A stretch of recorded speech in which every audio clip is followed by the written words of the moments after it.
Man, Mac Dre's influence on the Bay cannot be understated or underestimated because what he did was he brought back the party and the fun back to the Bay Area. You know what I mean? And everybody was on gangsta time, and it's real. Don't get it twisted. It's real gully out here. It might look real nice, but it's a lot going on. And Dre was the one who said, man, when we get to the club, man, why don't you put a smile on your face, man? Have a good time, man. You understand me? If the girls is on you, man, you're supposed to be smiling. You feel me? Mac Dre signing, co-signing me, man, it did wonders for my career, man, because it was at a time where I was kind of like in limbo, like, what am I going to do? Am I going to put out another project, man, just carving my own lane, trying to do what I got to do. And fortunately, we had friends and family members that was working with each other, and Dre was just like, well, man, Cuddy, I'm trying to do this thing with my label, man, you know what I'm saying, and I feel like you could fit with us. For him to put that stamp on me, man, really, it shortened like my steps to the top, man. It got me there a little quicker. It was like, you know, like waiting in line and you see one of your friends in the front and he say, man, you can have back cut so you can get gyps.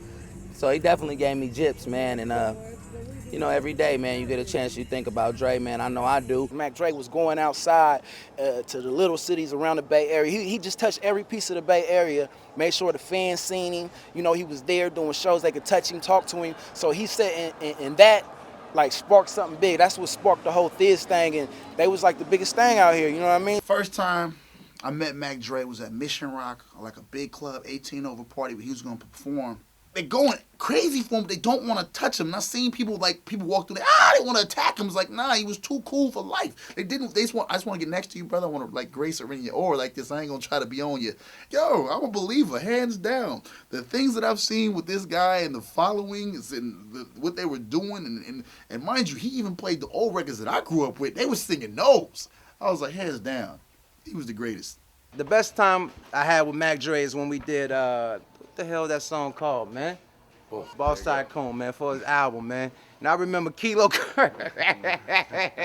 running around sweating. He had his old chest sweating, everything, body sweating. Dre had this gold tee, man, that looked like like Denzel Washington, man. So I started calling him Thizel Washington, man, and he just rolled with the name, man. That's one of my best times too, man. Studio session, I started calling him Thizel Washington. Next thing, his album was called Thizel Washington. He just rolled with the whole nickname. So that's one of the best times I had with Mac Dre, man. He was original, and God definitely broke the mold when he made Mac Dre. You know, I don't know what you know about Mac Dre, but I've been doing this since the 80s, like real tough.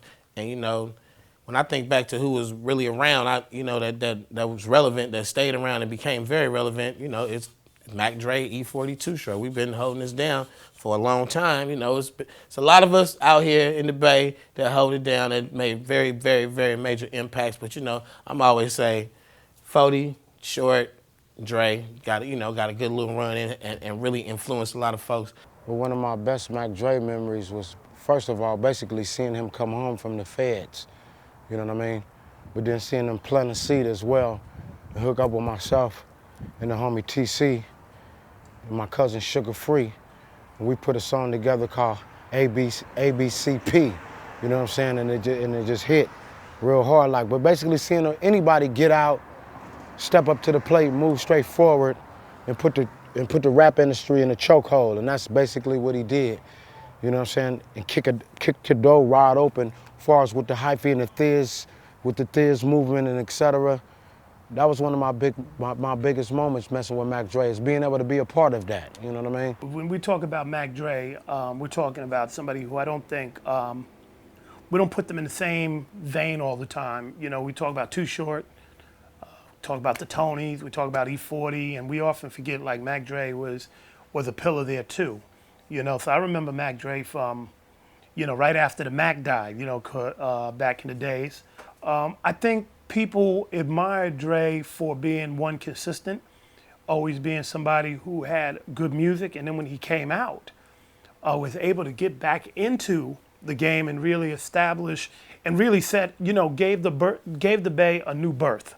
You know, so to speak, with the whole hyphy thing and, you know, the Thiz thing that he brought to the table. He kind of rebirthed and helped the Bay get out of what I called the drought. There was like a drought for a while, and he was one of the people that helped, you know, get it out of there and give people, you know, a whole new thing. You know, one thing's about Dre, man, you know what I mean? He was really a solid individual. And you hear people say that all the time, man, because a lot of people know the story.